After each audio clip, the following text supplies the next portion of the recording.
of the Florence School of Regulation and an Energy Community Secretariat, which aims to bridge the gap in energy debate between the EU and the energy community. This year, as you see, we are moving online. Today's topic is the private sector to the rescue of the energy transition, ESG, and the role of banks. I'm Tibor Schaffhauser, governance expert at the Energy Community Secretariat. So to start, I will give a short introduction to our topic today. As you know, Article 2.1c of the Paris Agreement aims to strengthen the response to climate change by making finance flows consistent with the pathway towards low greenhouse gas emissions and the climate resilient development. EU has already started to revamp its current policies to align them with its climate neutrality target. To be also in line with these requirements of the Paris Agreement, the new European Sustainable Finance Strategy has been under development lately as well. Currently, the delegated acts of the so-called Green Taxonomy Regulation are under public consultation to provide a green list for Europe. So in other words, to decide what can be considered as a sustainable investment. While this will have a great impact on public money, the clean energy transition foreseen for reaching this EU climate neutrality target has to be also supported by private actors. A possible tool for private finance to support this green transition is the ESG-linked finance. So the ESG-linked financing goes beyond the traditional concept of green, since it also has social and governance elements, and these are just as important as the environmental aspects, hence its name. In the following panel, our distinguished speakers will discuss how the ESG-linked financing and the private sector can support the clean energy transition. So the speakers are all there today, and I'm going to shortly announce all of them. So first we have Andrew McDowell. He had just finished his 4-year term as Vice President of the EIB in September. Now he became the partner at PwC in Luxembourg. We also have here today with us Christina Wörfer from the Raiffeisenbank International in Vienna. We also have at the call Lena Sandberg from Gibson Dunn LLP, a law firm. Also here with us Eddie O'Connor from Mainstream Renewable Power and Kim Tallis from the Tulane University. Our discussions will be moderated by Lee Hencher today from the Florence School of Regulation. So without further ado, I would like to give the floor to Lee to moderate our discussions and wish you good and fruitful talks today.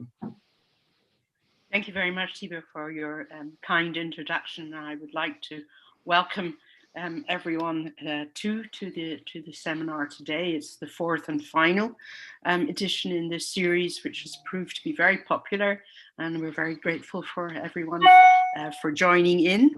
Our title indeed is The Private Sector to the Rescue, and I thought I would start perhaps with Eddie from Mainstream Renewable Power, as he is the one who's constructing renewable power plant. And maybe I could start by asking him, do you need to be rescued, Eddie? And do you think that private banks with an ESG initiative in their pockets are going to ride to the rescue if you indeed need to be rescued? Are you a damsel in distress, in other words? Well, thank you very much indeed, Lee. No, all resemblance between me and a damsel are to be hastily discounted. We're not in distress. We're building 1,400 megawatts in Chile at the moment, and that's funded by the senior debt component is funded by banks and some multilateral institutions such as the IFC and the Inter-American Development Bank. So we're not in any in any particular difficulties, and the rate of interest that's charged there, and you mightn't have seen this before, but it's 4.5%. So that's actually, I think, very competitive, and certainly better than it was 10 years ago. Now, of course, the reference interest rate has gone way down since then, even into negative territory. So I don't find the funding aspect of things to be the main issue here. Banking and funding is derivative. And what I mean by that is, this is not an insult to anybody, but it's they exist to facilitate activity and real development work, i.e. building things. So you can never get away from government policy, and that the stronger the government policy that exists and the more activity that they propose, then that gives banks a target to provide funding for, and banks are actually all looking for good projects around the world, wherever that exists. I'd just like to say that this level of activity isn't big enough at the moment. We're doing, I think, about 350 billion investments in green around the world, and if we want to decarbonize by 2060, we're going to have to spend about 1.2 trillion a year. So we're going to have to spend between 3 and 4 times as much as we're spending at the moment. And that's not that there's no money available. The world is awash with cash of all types. It's been this reported 70 trillion available for good projects. And so what actually needs to happen is that the governments and the and the R&D community have to have a vision which is actually translatable into doable activities. For instance, let me take Europe.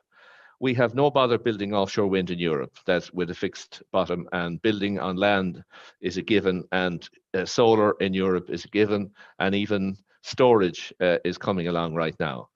But we're going to build something like 900,000 megawatts offshore in Europe. And there's no grid.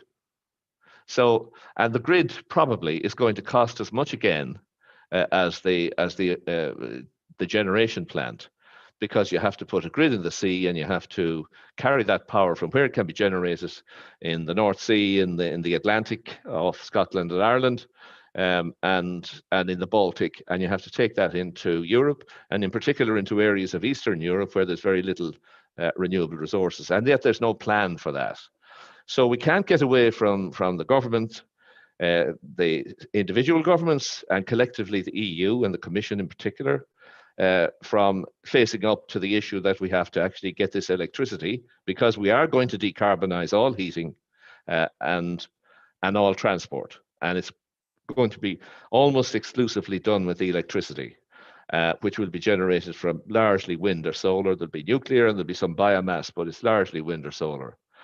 And what you have to see here is a much more intense commitment by government to activity levels, to specifying we need to do this by certain times. That calls for, if we're going to build 900,000 megawatts offshore, that calls for so much a year, and the grid is going to cost so much, so we have to build that as well.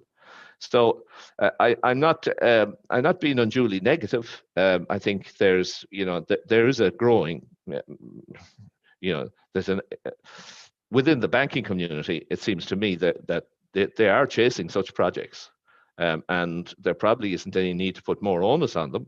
And even when I see my fellow countryman Andrew is here, and the EIB is going down that route with enthusiasm. So, I don't think the problem rests with the banking community, either multilateral or international or whatever. It rests with the underlying activity level that isn't up to scratch at the moment to achieve decarbonisation by 2060.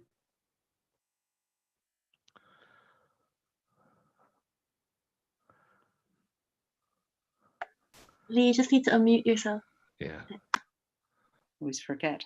Thank you very much. That's, I think, a couple of good controversial remarks too to kick us off. Maybe turning indeed to your countryman, Andrew, recently from the EIB, now about to start tomorrow, PwC.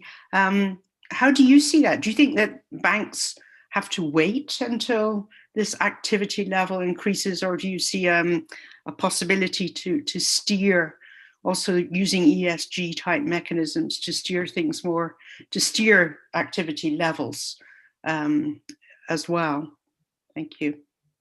Well, thank you, Lee, and thank you everybody for the invitation to participate today. And yeah, look, I mean, I'll take up where Eddie left off. I'm 90% in agreement with Eddie in that I think government is in the driving seat, public policy is in the driving seat, pricing carbon, infrastructure choices, regulatory choices. Ultimately, in the long run, capital will flow to what's profitable. And government is in the driving seat in making sure climate investments are profitable at the end of the day. I think, you know, sitting directly behind government is the private sector itself, is developers and entrepreneurs like Eddie, you know, taking risks. And I think sitting behind them is the financial sector in the back seat, in the very back. Now, the one area where I would disagree slightly though is I do think the ESG movement has had an influence on the financial community and the banking community in particular, in the choices they make, perhaps at the margins, perhaps in the short term. But I do think the ESG movement has made the cost of capital lower for sustainable activities, and it's probably made the cost of capital higher for non-sustainable activities, because banks are part of the community, are part of society.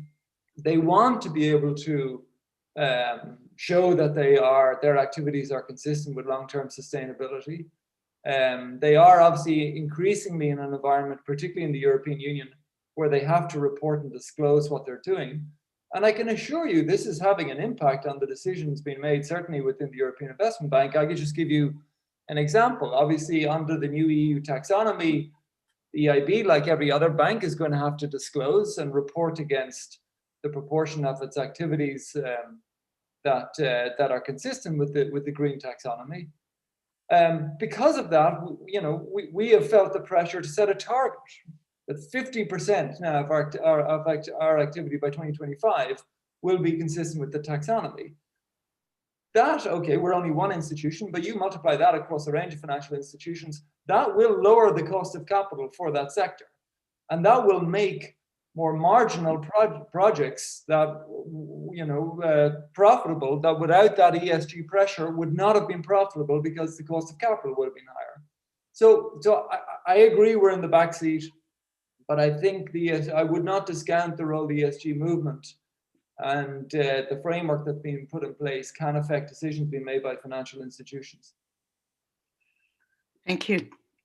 Thank you very much. So maybe to pick up on that theme, I can turn now to Christine, coming from the private sector. Do you think that markets are in the front seat then in this process? Is that what, in the end, we're looking for?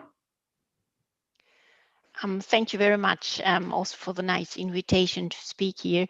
I think the market play is really the project managers and all, they are in the front. So we are to facilitate the capital flow, so how Andrew already stated.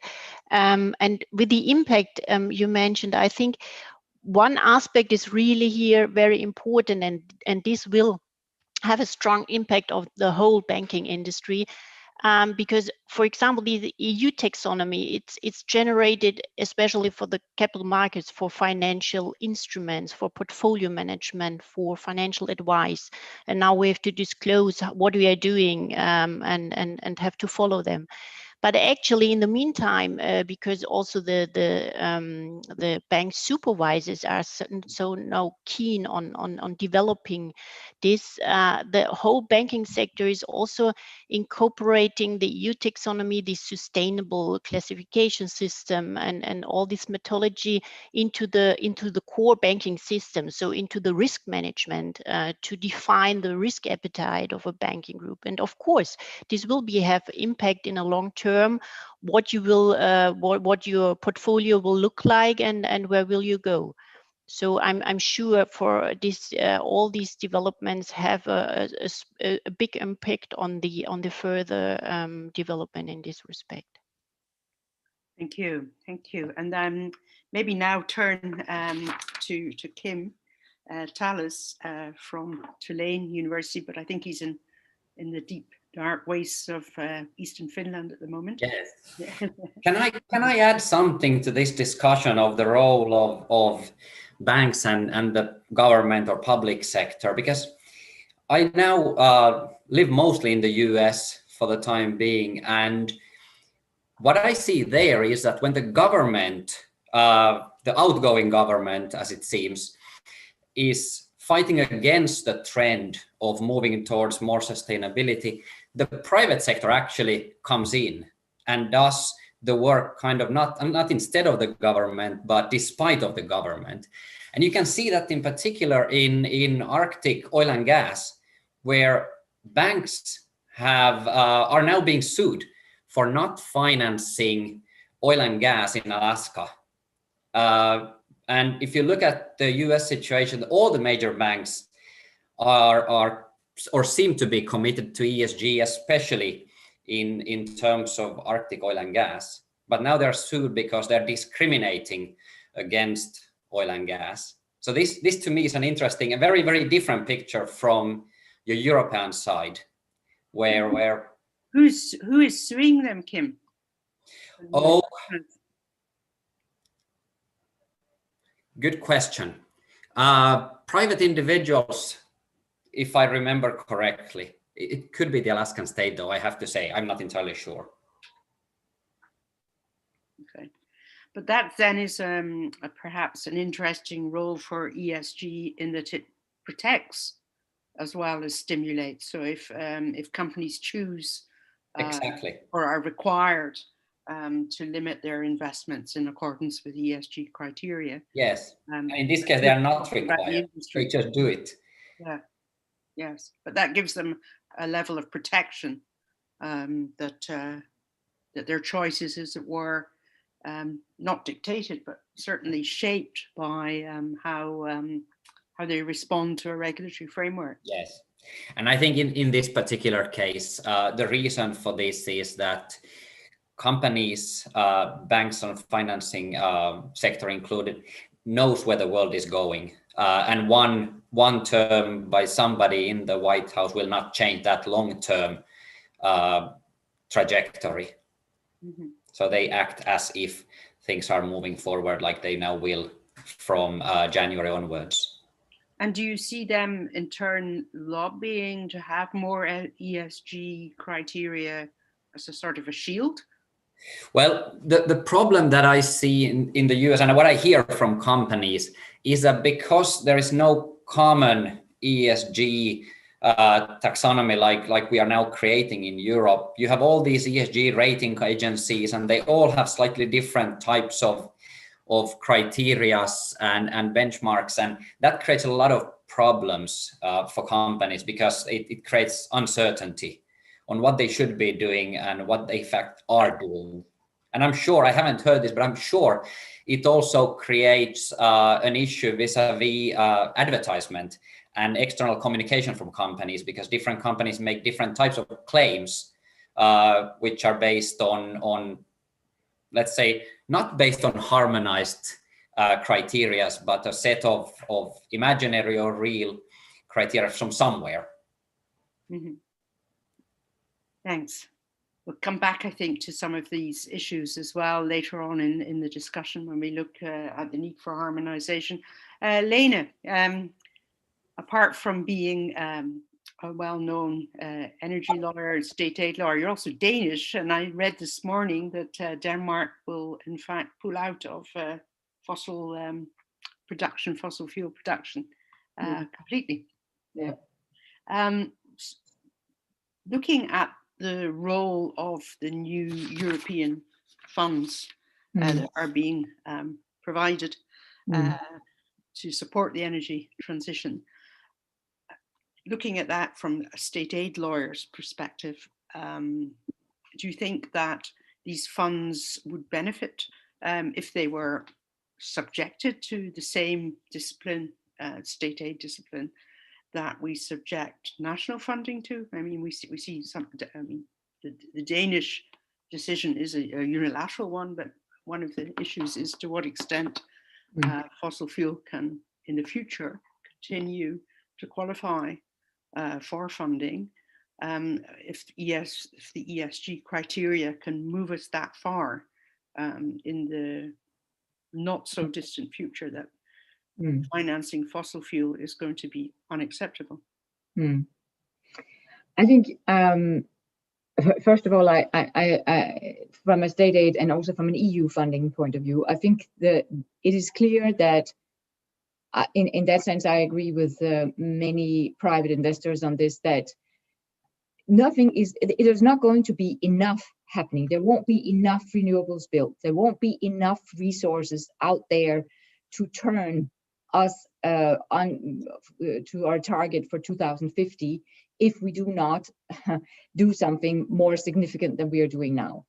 And that is only in terms of funding, because that's where life starts. And you were asking now about EU funding, but let me match it with the access to state aid. I mean, it's clear if we're talking EU funding. I mean, now we have this new Recovery and Resilience Fund, and I have a load of companies asking me, how do I get the money? How do I do this? How do I do with that? But the bottom line is that in order to do anything with those money, you need to understand how the system works. If we now take, for example, the Recovery and Resilience Fund, it is clear that from the beginning, this was intended to be a fund that is going to be managed by the member states. And that means that I'd say 95% of that funding will go through state aid scrutiny. At the moment that EU funding passes, how can I say, the gates of a member state is to such a significant degree that they decide beneficiaries, how much amounts, etc., and condition and so on, it means it will pass under the scrutiny of the state aid. And that means that no money will be dished out unless it passes the state aid control. Then to turn the picture around, how do we then make sure that the state aid control rules ensure that enough money are being spent for this? Are the rules living up to this exercise? And that is, I'm sorry to say it, but these rules have been already put in out for questioning, and stakeholders, etc. Views of stakeholders have been asked, but disappointingly few of the many European players that actually have an interest in this, and here I'm also including banks, have not submitted their opinion and given ideas in terms of how could we convert these rules into something that makes it an easy tool for checking whether the money is being spent for the right purpose, with the right amount, so it's no overcompensation, etc., etc. And I think we need that input in order to make that dramatic change that we so desperately need in order to go where we need to go for 2050. And so what I'm trying to say is that it's not all EU funding that has to go through the state aid control, but a very significant share of it does. So for example, regional funding is the same thing. And because of that, the state aid rules is really the key in terms of how to make sure that we have enough funding available for that point, for that purpose. And I think, I mean, now I also have banks asking me about the resilience fund, etc. And I understand why, because now there will be a huge job for banks to be able to communicate with the member states, and then ultimately through the member state to the Commission, how are we going to control, how are we going to monitor, etc., etc. And all these lessons should be brought into the state aid rules. And just to give you some examples, what are the state aid rules then saying currently? Okay, they're saying that, just to give you a very basic example, so you want to build a wind power plant. Okay, but in order to build that plant, you have to ask for money for, say, for example, investment. Well, in order to get that money, you actually have to go do a comparative exercise that is close to ridiculous. You have to show, of course, what the costs are for your wind power plant, but then you have to go out and find some whatever polluting plant you can, compare the cost of the two, and then your eligible cost will be the difference. And now, if you're a smart player, what you will do is find the most expensive, whatever coal plant you can find, and the cheapest renewable plant, and you will get a bigger difference. So that is an exercise that doesn't really have to do with us building more renewables. It has to do with giving overcompensation. So we have, it's just to give an example, we have in the state aid rules baked in today outdated methods for being able to determine how much money should actually go there. And the same goes if you're talking operating aid, which is what we call not necessarily money targeted at a particular investment, but money that can be spent also for paying labor cost, electricity, water, whatever may be the case. There you have a situation where renewables must go out and sell their electricity, for example, at market price, and then they will get a premium on top. Now that may work for certain renewables, and there we can also have discussion about what should the electricity price be, etc. But it won't work for grids. Many grids, this model just doesn't work. And to go back to your point there, Eddie, you were saying that what we desperately need is offshore grids. So unless we find different ways of looking at the banks again, because I think that the role of the banks in terms of risk taking for financing grids is huge, because it's really about how should we divide the cost? What kind of model should we use to recuperate the cost? Because it shouldn't just be on the grid itself, right? There has to be somebody else involved in that picture.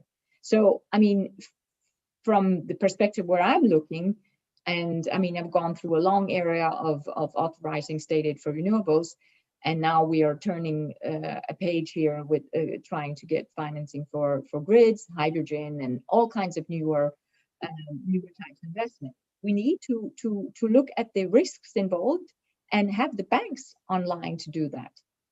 That I think is the principal element under the stated rules / the EU funding rules. Thanks, Lena. I'm taking then that theme up because I thought also it would be interesting to come back to Eddie's remark about the need to finance grids, and that was perhaps an area of underinvestment. Can I turn to Andrew, because the EIB has a mandate to finance that kind of infrastructure, and its new roadmap commits it to do even more. Do you think that this can change in the future? How do you mean, Lee? Sorry, what might change? That there might be a bigger push to invest in these kind of riskier assets like offshore grids. Well, the grids themselves are relatively easy to finance. Once the regulatory regime is bankable, is clear, and provides investors with a predictable rate of return. In fact, it tends to be a lower risk asset, and most obviously grids are financed on the basis of a regulated asset-based model where ultimately it's the consumer who takes the risk. It's not really the financiers taking a big risk on grid. So I think grid development is impeded more by planning issues than in fact by a lack of finance. Now, I think offshore wind itself is slightly different because depending on the actual regime, depending on the country, and Eddie would know this much better than I, but that is where the project itself is taking both technological and revenue risk. It's taking technological risk in terms of whether this technology is going to be robust for local conditions for a long period of time, and it's taking revenue risk because depending on the local regime, it may be exposed to energy prices over a 15 to 20 year period.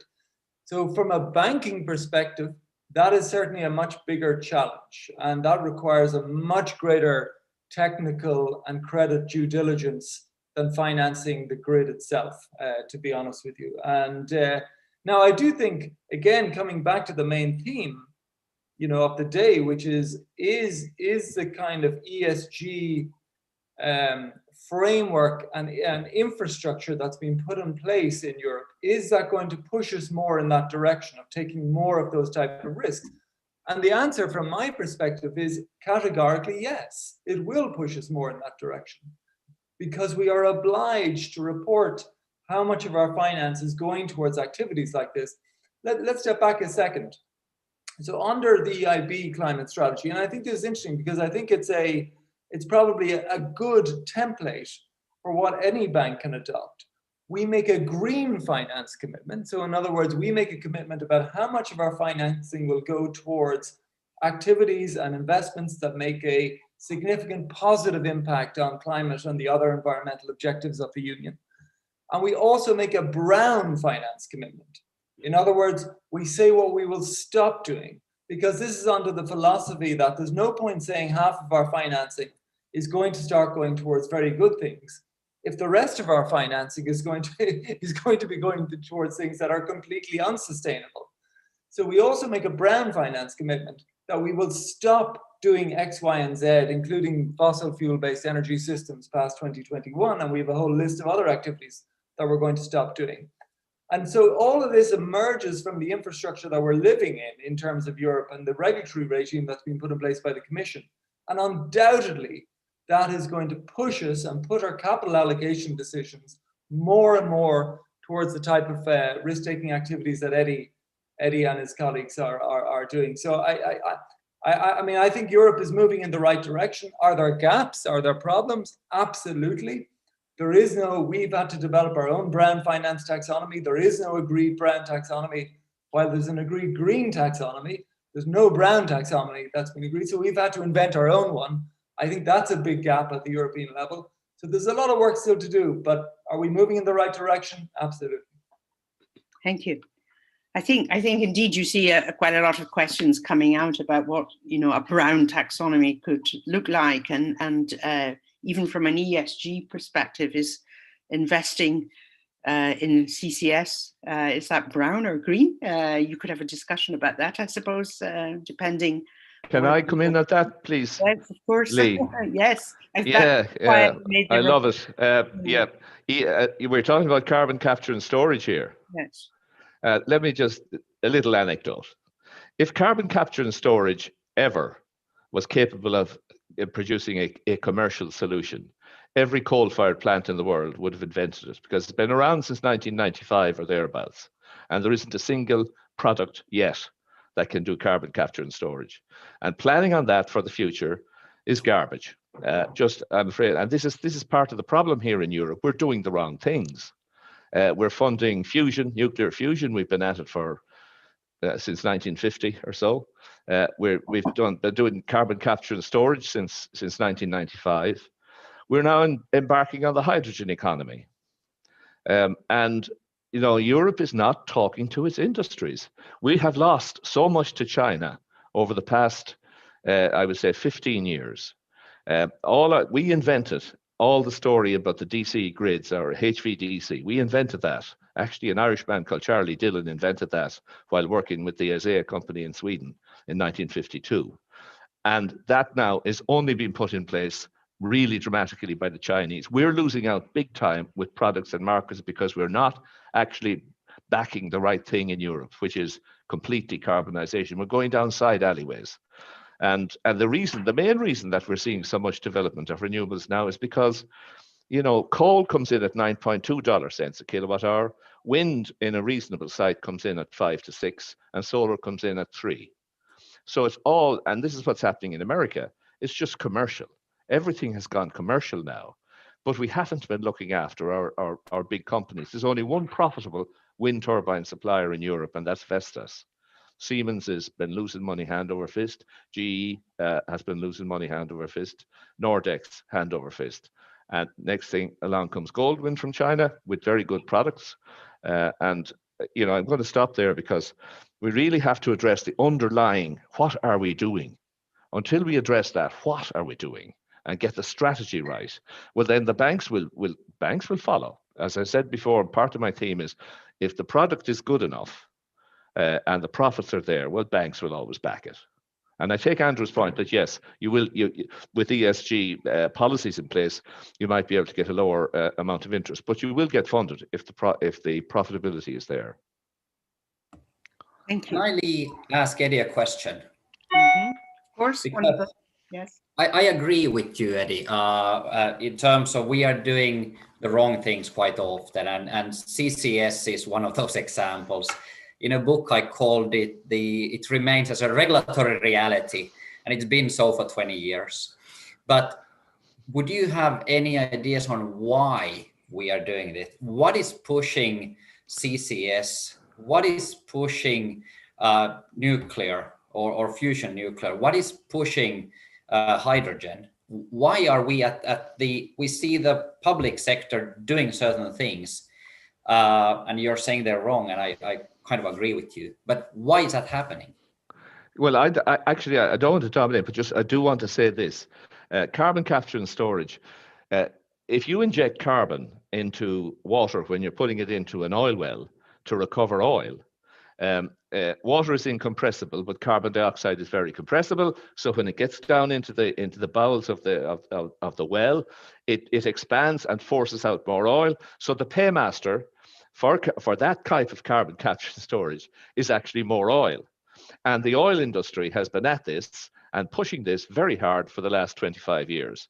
Good for them, but they're not where it's at. The hydrogen thing comes exclusively from the natural gas suppliers. I mean, we even have a concept now called blue hydrogen. And you know what blue hydrogen is? It's natural gas with 5% hydrogen in it. I mean, this annoys me a lot because we have great products here with wind and solar and storage, and we see people funding sideline activities, which is not getting us anywhere.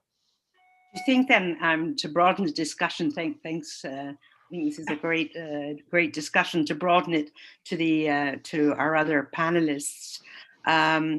If then we were to have a tougher taxonomy, do you think that would maybe drive the private sector to confront governments and say, we're not going to fund these projects that are supposed to be blue hydrogen, because it's in reality, it's not green at all? Is that something, do you think, Christine, armed with the ESG, banks can have a greater influence over the way funds are spent in this way? Or still in the backseat? Okay, I think the EU taxonomy already has a very high ambition, defining what is green, what is a sustainable activity. And actually here, I think in some way you have also to be quite cautious, because if the aim is really to help the economy in this transition journey, and if clients, customers, if companies should be here encouraged to go in this direction, a too strict taxonomy could here not always the right thing. I give you an example. For example, as you know, for the time being, there is a consultation on the delegated acts of the EU taxonomy. So there it's defined for industry, some thresholds, some benchmarks for different industries, what is here a sustainable activity in this field. And one example is here, for example, one in the Annex 1, there's one example on the building sector. And here it's written now that for buildings acquisition until January 21, a sustainable activity is foreseen if you can guarantee here with an energy certificate with an A. All others are not eligible regarding the EU taxonomy. So what does it mean in practice? The former technical expert group advice was to minimize this limit to the 15% top of these buildings. So to say that it was a bit broader scope. So most of the countries did then include these energy certificates A, but also B partially. If you now are focusing only on this A certificate, then I already spoke with other banking colleagues, also from Spain, from Finland, and they already said, look, if we do now only focusing on this A certificate, then we can say that 95% of our assets on these building sectors are not eligible anymore. You can say, okay, the EU taxonomy has a very high level and they want to guarantee, but on the other side, is this the right sign to really help here the transition? Or should this 15% of the top of the stock, should this be developed in time?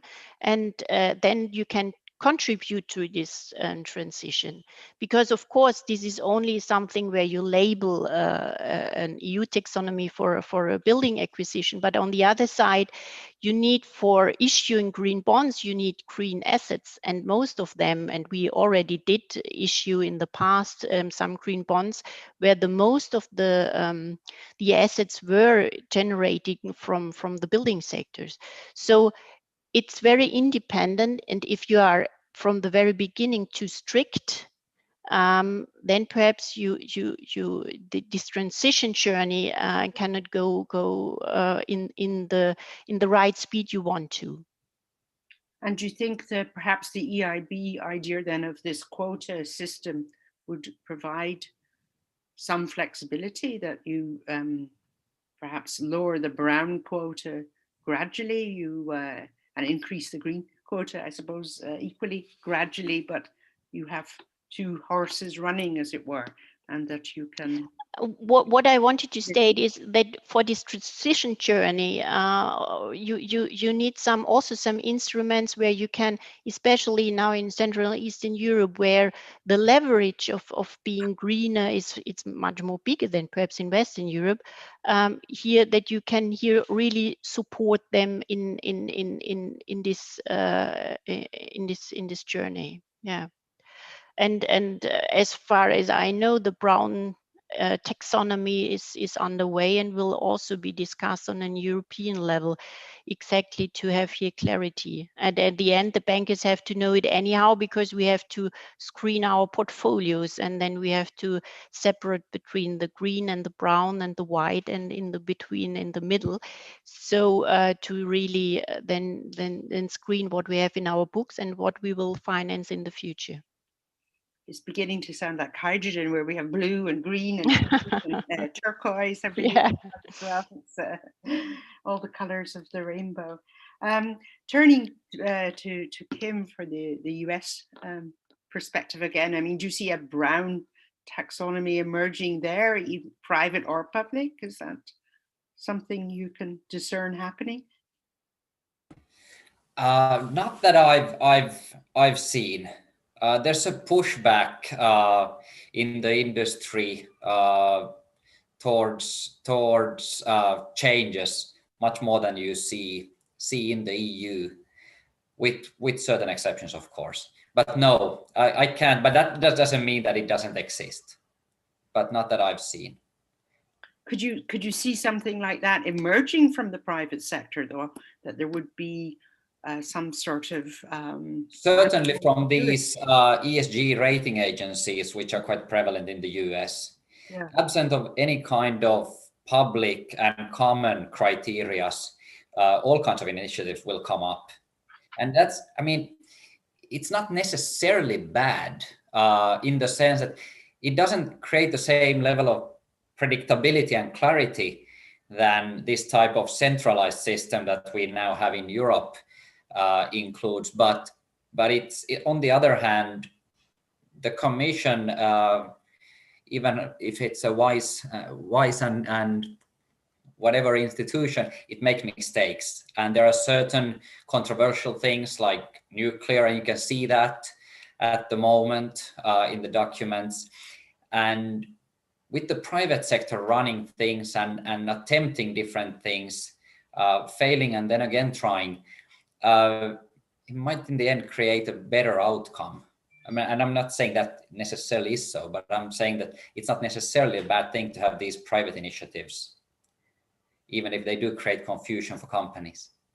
As a sort of testing ground then, as it were, in the beginning. Okay. Well, maybe going back to EIB, I mean, the EIB has a sort of semi-public role, you could say. It has to set a standard. Do you see that as something important, Andrew, for the public sector banks, if you like, that they should be leading the way? Yeah, very much. I mean, obviously the EIB has an impact through its own balance sheet in terms of the projects it finances directly, but it does like to see itself as a pathfinder for the financial sector more generally on the sustainability issue. So absolutely, the climate strategy that it has set out a little bit like the development of the green bond that the EIB developed 13 years ago. Don't forget the EIB developed the first green bond and pioneered the expansion of the green bond market over the last 13 years. Similarly, it would like to lead the way in showing how to integrate climate in particular, but ESG more generally, into the strategy of a large financial institution. And as I say, it's doing that on the green finance commitment it's making. It's doing that on the development of its own brown taxonomy, which hopefully over time, a little bit like the way, I mean, the taxonomy itself was the green taxonomy was heavily influenced by the EIB through the working group in the TEG over the last number of years. We'd like to see a similar thing with a brown taxonomy. We'd like to shape that.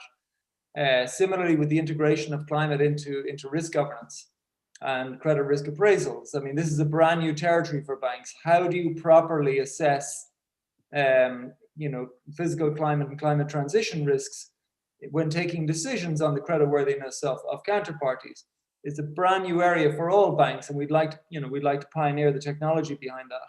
But just picking up on the point about the United States, I mean, there's a golden opportunity, obviously, right now politically, for Europe and the United States to work more closely together with the new administration coming in January. And I won't get into the politics of that, but it's clearly a big opportunity for Europe to shape US thinking now on ESG and sustainable finance. In fact, I was very interested to see one of President-elect Biden's new financial market advisors is going to be somebody he's taking from BlackRock asset managers, who's their sustainable finance guru, who's coming into so it's a great opportunity for the Commission and Europe have always had this wonderful soft power in setting global technical and regulatory standards in a way that shapes global capital and trade flows.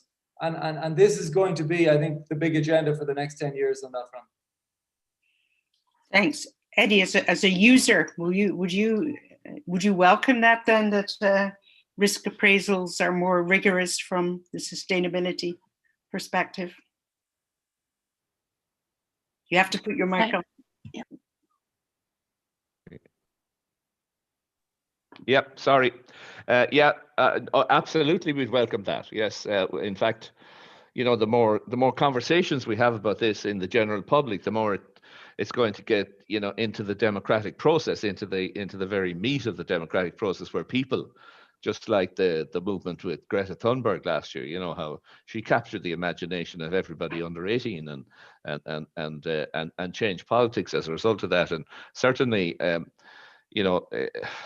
what we really need in all this is information, informed science. And yes, I'm fully in agreement with that. I think it'd be a great idea. Yeah. I can insert a comment here, Lee? Yes, of course. I was just about to ask. This is a couple of points that I've been assembling. I think now we were talking about a brown taxonomy, we were talking about a green, etc. I think when I think about that, and I also think about different kinds of funding, that is to say state aid versus EU funds, the European Investment Bank, that first of all, we need harmony. And that is actually going back to your point, Eddie, because we need to start on the same page. We all need to agree on how far are we going and with what. And if, for example, we are having a brown taxonomy, then that should somehow be stricter or put in relation to the green, so that it doesn't become as legitimate to do with the brown as you're doing with the green. We need to, if it's going to be used as a steering tool, you need to put the two in relation, and you need to use it as a steering tool to push the investments in the right direction. And if our direction is that we want green, total green, then eventually we won't need the brown one anymore at some point. Of course we do for a while, but that there should be built in mechanics that even is very existent is being used as a tool for pushing the investments the right way.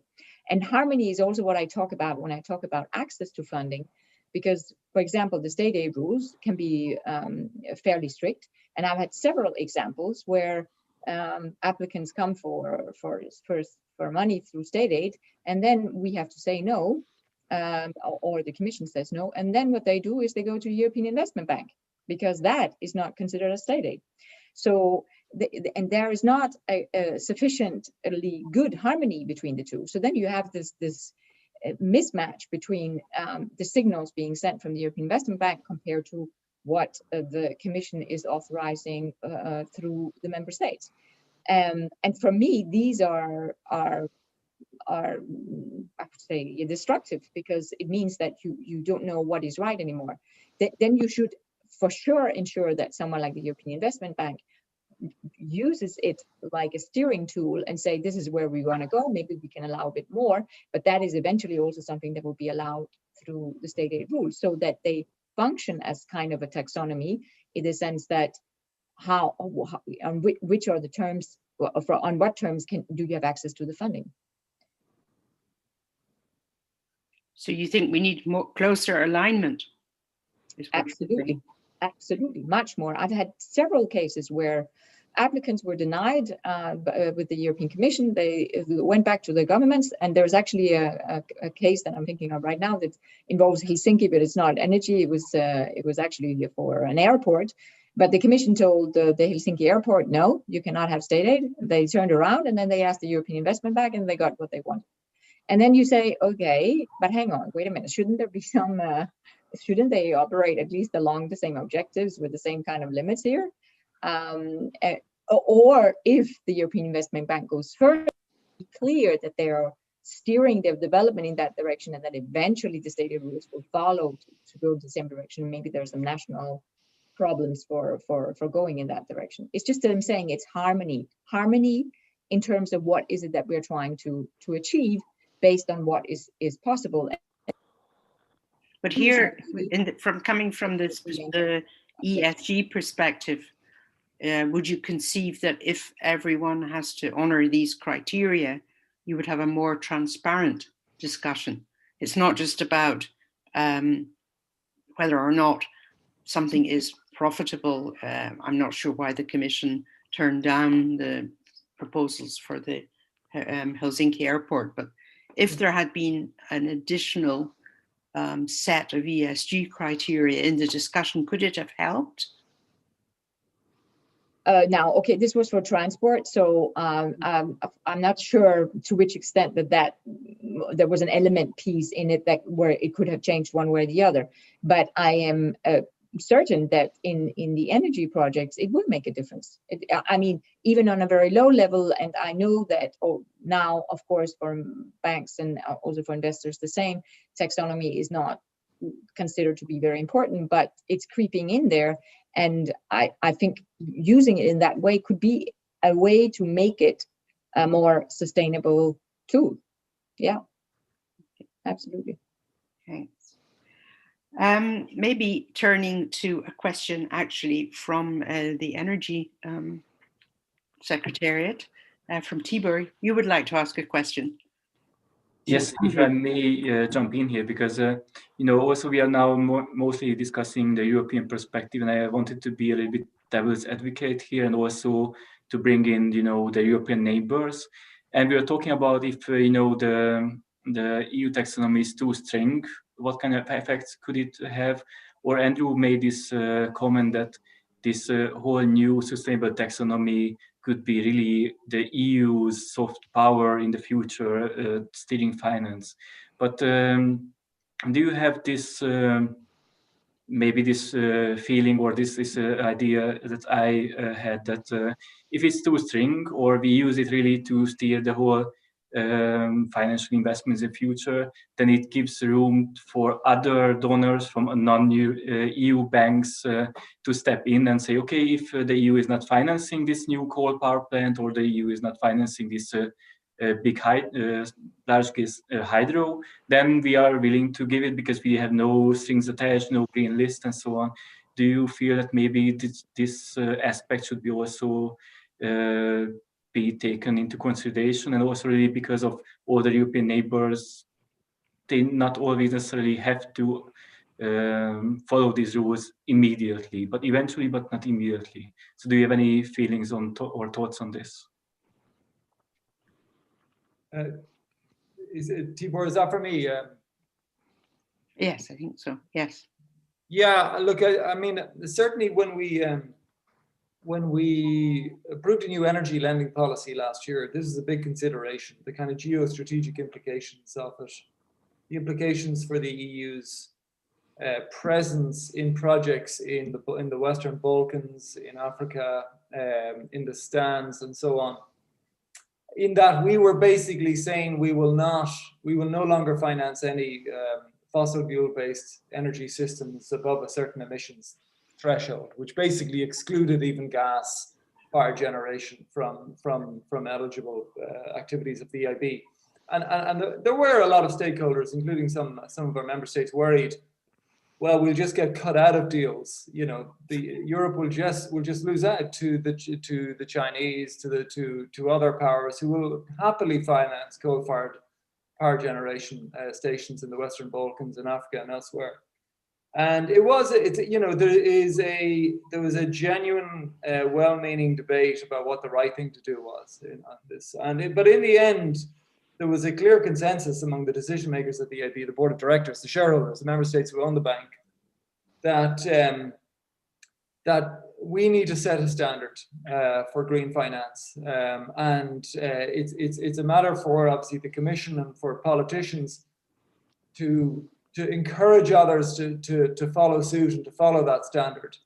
But it would be self-defeating for us to dilute our own standards simply because we felt we were going to get cut out of deals by, and undercut by other public finance institutions from other countries. So that was the decision that was made.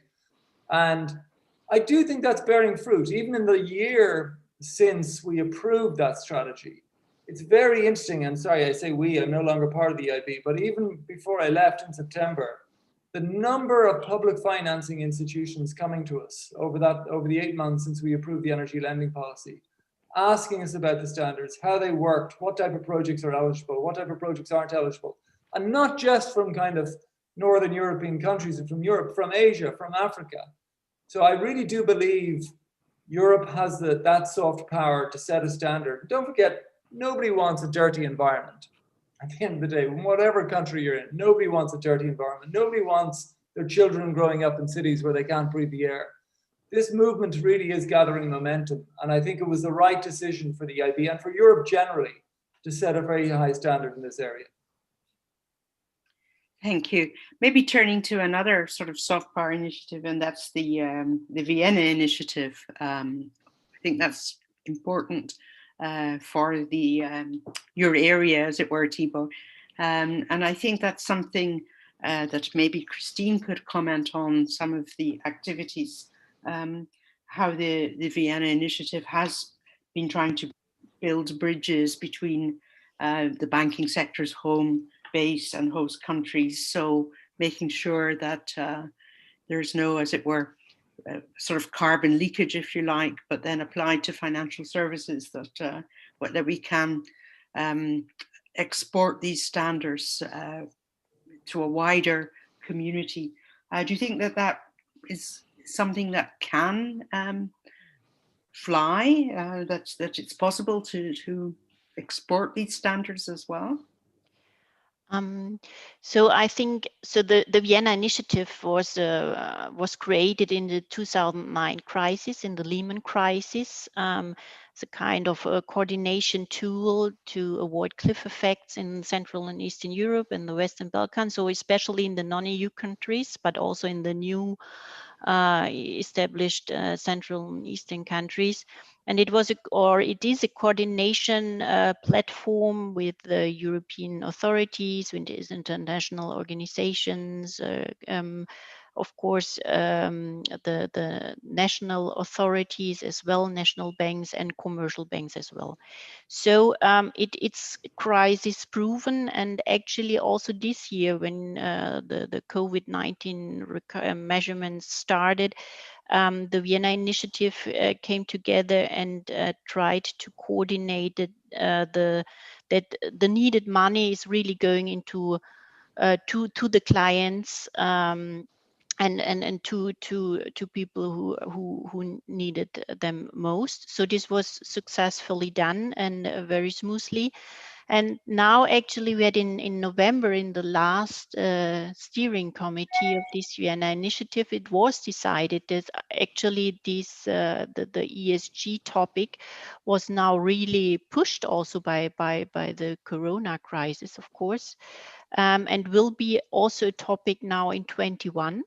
I think the European Investment Bank is here also one of the front runner in this respect, and will also drive this Vienna Initiative very much in this direction. And I guess from what was done in the past of this coordination between supervisors, home host supervisors in the banking system, to really to be more coordinated with EU banks or the banking system, financial services system per se. Now it would be a good chance to also to accelerate this ESG topic also beyond the EU borders, so that also, for example, as in the energy sector, it's done now via the Sofia Declaration with the Western Balkans, that you really adapt then some kind of regulations in a specific area to guarantee this harmony was now mentioned so often, because it's very important that, of course, on the energy legislation, but also very supportive, very important on the financial services regulation of the adaptation of ESG risk management procedures, on defining sustainable activities, that there is a harmonization. And I guess here next year we will see also some activities from this Vienna Initiative. Thank you very much. I don't know if anyone else would like to comment on that initiative, if they're familiar with it or similar activities, or if it has been rather unique.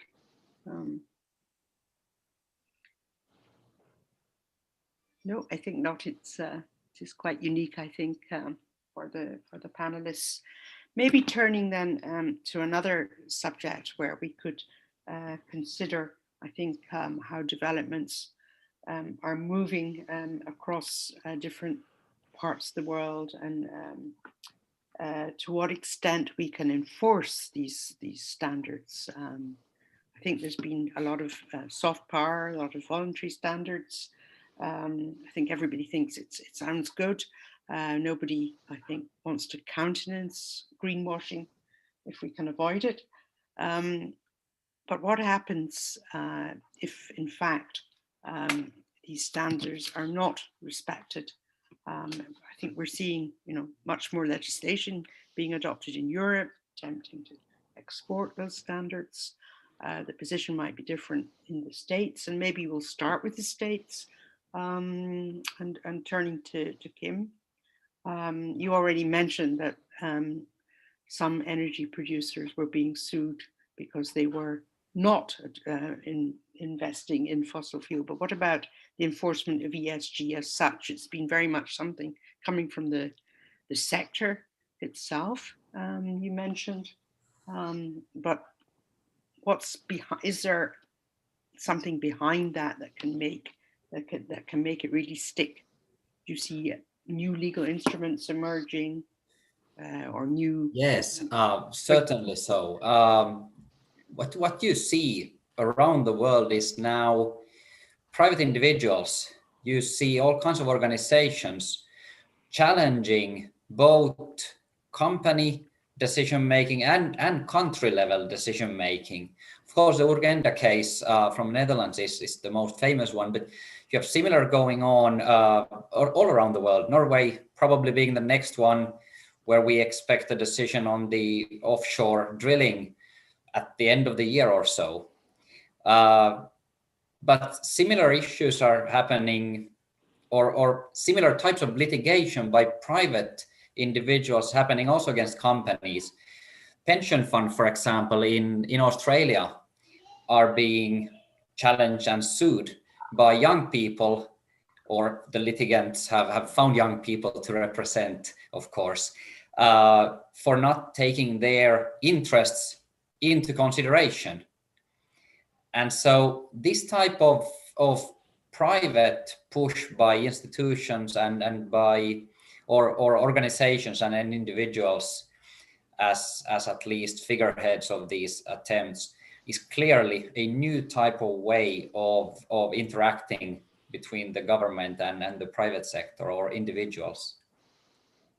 And certainly a way that we'll probably see increasingly important. What do you think what can that achieve concretely? Is it just a wake-up call, or do you see that it can actually result in a stricter monitoring of how projects are financed? Yeah, at least what you see is that governments need to start taking this seriously in all kinds of decision making, because they're now seeing challenges. And if there's one challenge, there will be more. Similarly, large investors, if they start to see challenges, they will start to take this more seriously. And so that opens up for all kinds of organizations a new way of influencing things. And that might have a much more severe or much wider influence than what you would think in the first place. So certainly. I can add to that, because we have a long list of cases. Actually, we do a lot of work for the US clients on this. One very good example is the Dutch case, a Dutch case where it was a variety, it was basically consumers that took the Dutch state to court for not respecting its climate targets. And the court ruled with no uncertainty that the Dutch state is obliged to follow its own target. And that is the first time we have in law, I mean, a really clear ruling that says you set a target, you are obliged to follow it yourself. And you must take the measures in order to reach that target. And that actually manifested itself in what we call the coal ban law in the Netherlands, where now, as of 2030, there will be no longer any coal plants. Coal mines have been banned from the EU side already. So we are getting past that. It's just a transition period to get out of it. But plants using coal, because what happened after coal mines were banned was that then you had the shale gas effect in the US, and then the US had used more gas, and then they sent over their cheap coal, and we just took the cheap coal and closed our mines, but still went on using the coal. So many electricity generating plants have still been going on coal. And so one of the ways that they met this target that then became binding was to simply introduce a law on the basis of having been brought to court, where the court stated clearly you are bound by your own target. And we have a series of other cases in France and elsewhere where both Shell and Total have been taken to court on the basis of a variety of consumer legislation, constitution, and what have you. I mean, people get very creative when it comes to the air that they are breathing and any targets that the state have set for itself. And do the other panelists see this being from the financial sector, these court cases, the risk and the increased risk of this type of legal action? Is that then worked into risk assessment when you're looking at these different investments? So a coal-fired plant without CCS, if it ever was to happen, would be, you would look at that as a project that will attract this kind of legal action, so that would increase the risk? Is that looking both at the public and the private sector representatives? Perhaps I can only add here what is anyhow foreseen. Yeah, now you have to tackle your physical, your transition risk, and also, of course, your litigation risks. Of course, that you have to take now into account. And at the end, we will be forced by the supervisors to disclose our ESG risk profiles, and also via the disclosure regulation on our financial products. And of course, if we are not accurate, if we are here not clear, and we are labeling something what is not really sustainable, then of course it's such a big reputational risk that from this point of view, you are very careful with your data. And of course, for the time being, getting this data, this is another thing, and this is quite rare. And this is one of the most important things we are actually tackling on to get all this data, and then to be sure on our sides if we make our due diligence assessment and all these things. Because for the time being, ESG data is not consistent. You cannot trust on ESG rating agencies data only, because they have different methods. They are sometimes companies get different rating agencies because it's not harmonized, a harmonized measurement behind. And companies do not know which data they have to, for the time being, it's not obligatory, not sure what has to be published on the websites, whatever. Therefore, it's a big uncertainty. And of course, in Europe, there will be now on the non-financial reporting directive, there will be now a review and so on. It will getting better, but still a big, currently a big issue to tackle there. Thank you. Andrew, would you like to comment on that? Do you see a need for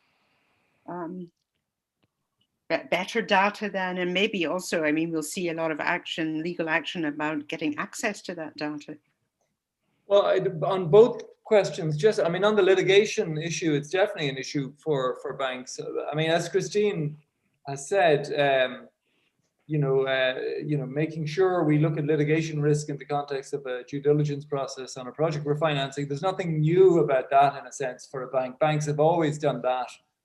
Is what we're doing, what we're financing consistent with the local environmental law is something any bank should have been doing for a long time. I suppose what is new is looking at whether it's consistent with local climate laws. That is definitely a new area for banks, and there's not a lot of jurisprudence on this, so it's definitely an area of risk for institutions. And going back to the United States and what Kim has explained, I mean, this is definitely one of the reasons why the big US banks are reluctant to finance pipelines in the Arctic. It's not just for reputational reasons. It's because they really fear litigation if they do finance these pipelines. It's ironic that they're being sued for not financing, but they really fear the litigation if they do finance them. Not necessarily because of US climate law, but because of other US laws on biodiversity and vulnerable ecosystems. On the data issue, I mean, the Commission is looking into this, and I certainly think there's a very good case for a kind of almost a public-private partnership on ESG data, just one single point of access on ESG data for corporates. Now, I know there's a lot of rating agencies and data providers who'd be horrified to hear that, but the proliferation of different standards is a nightmare for investors and indeed for corporates themselves.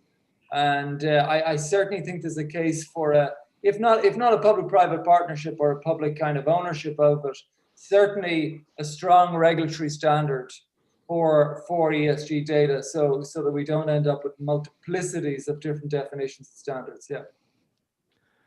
And would that data be then accessible to just the financial community, you think, and their supervisory authorities, or you think wider accessibility would be valuable? Oh, I think it would have to be fully accessible. I don't think it would be politically acceptable not to have it fully accessible. No, it's more how the cost of collecting it is ultimately remunerated, there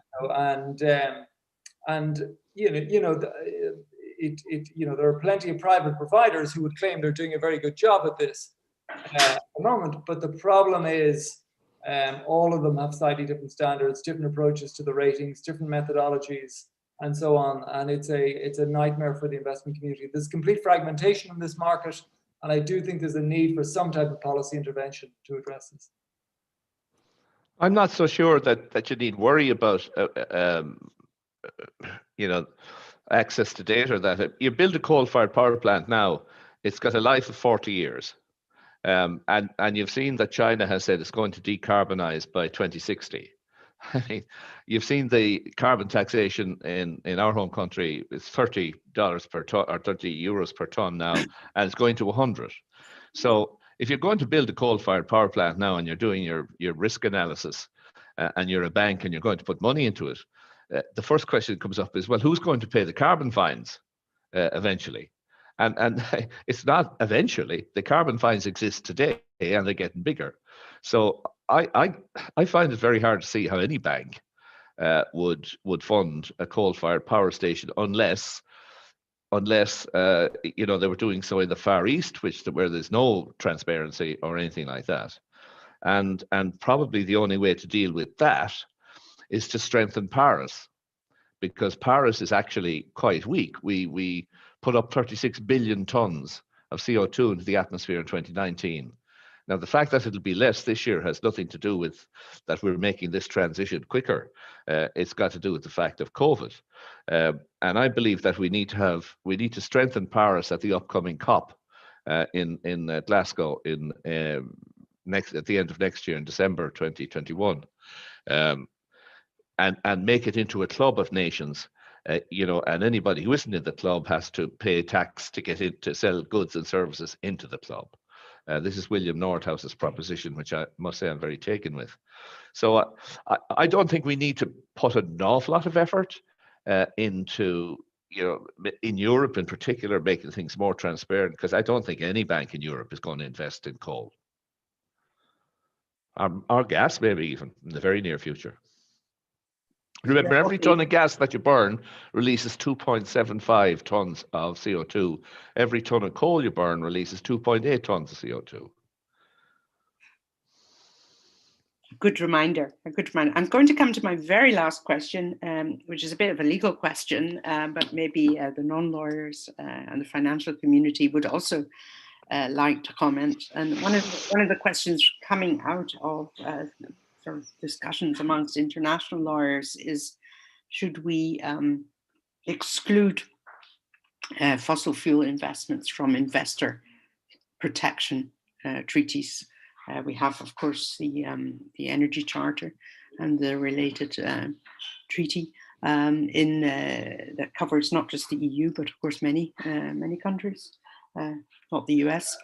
Kim, you're familiar with this procedure. Would you recommend this is a good way? So non-ESG investments should be disqualified from investor protection, or should we take Eddie's view and say the market's going to do that anyway?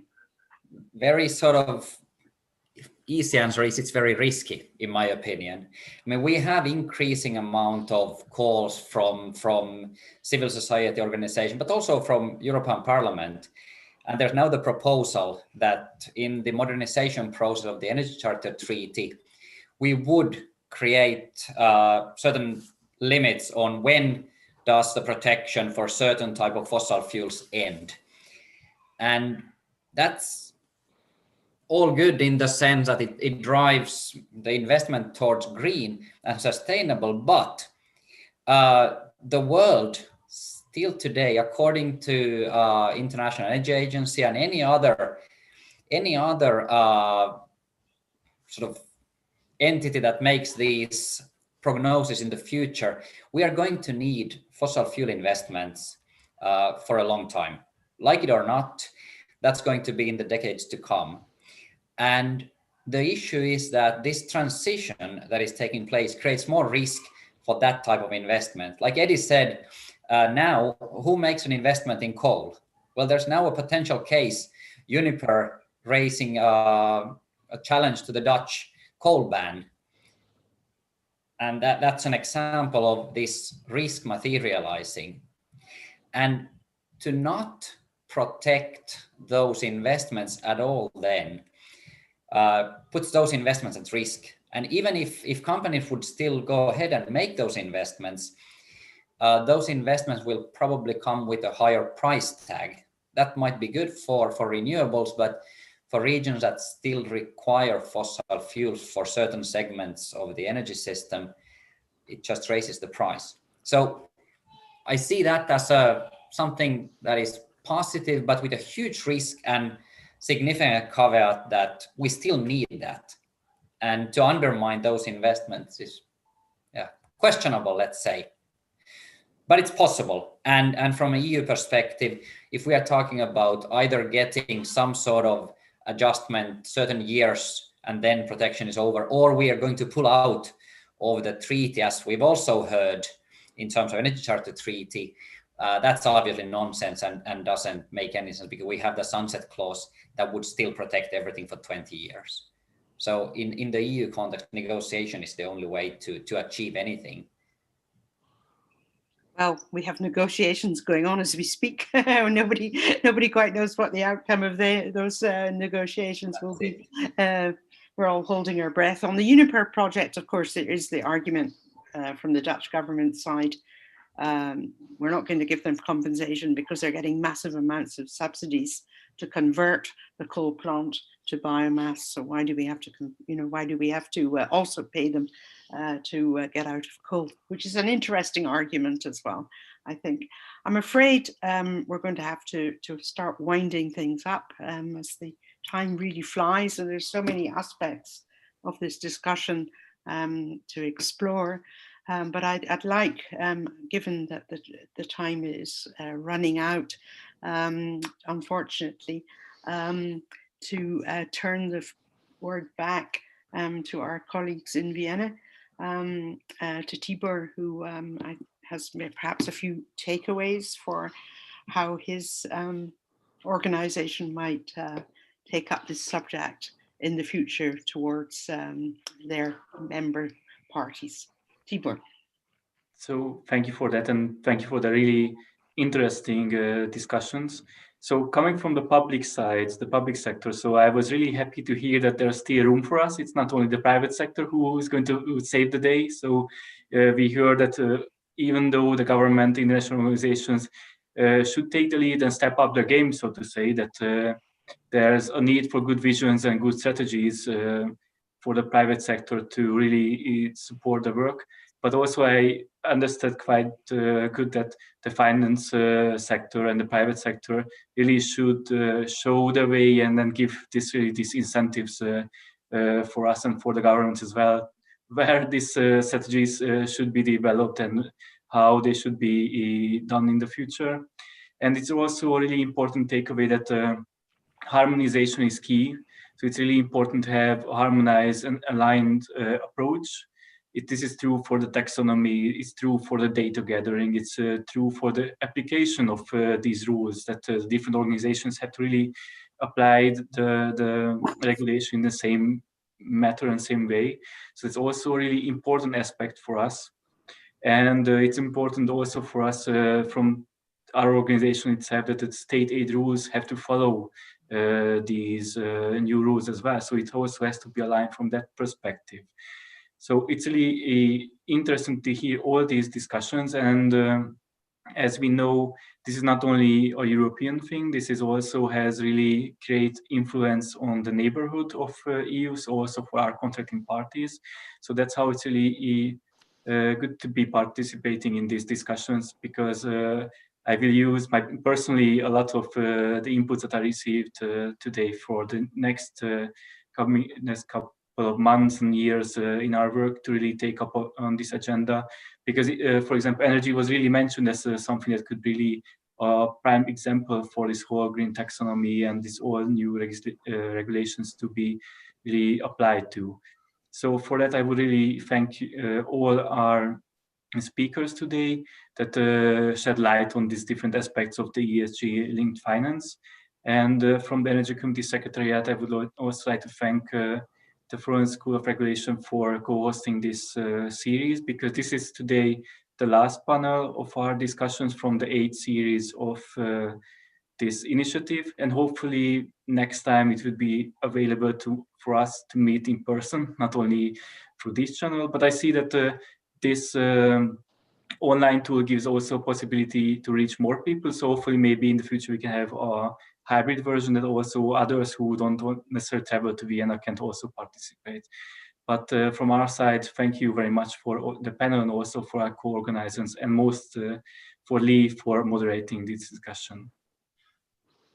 Thank you very much. Thank you. And I too would like to thank all the panelists. We actually have a couple of minutes left. If any of you would like to make a final comment on the discussion today, if there are takeaways you think are important for the EU in particular going forward. Perhaps from my part, I thought the discussion on the need to have some sort of harmonization of how we deal with data collection and the standards for the data is very important. But perhaps each of you would like to round off today. There's maybe something you'd like to reflect on. Christina, is there a takeaway that you would like to give the audience? So I think this, what you mentioned, this source of truth regarding ESG data, this is really key to maintain all these requirements for all stakeholders. If it's the private sector, banks, supervisors, really you have to trust on one source, and therefore a common platform, at least for the EU, and then perhaps also to widen it at the first step, would be very beneficial. Thank you. Eddie, you're next. Well, we gotta crank up. I'm all right? Yes, yes. Yep. We got to crank up the level of activity in Europe. We have to protect and develop the new technologies which underpin this transition. And anything that helps in that regard, a much enhanced ESG set of rules and regulations is absolutely aligned with that kind of a goal. Thank you. Okay, Kim.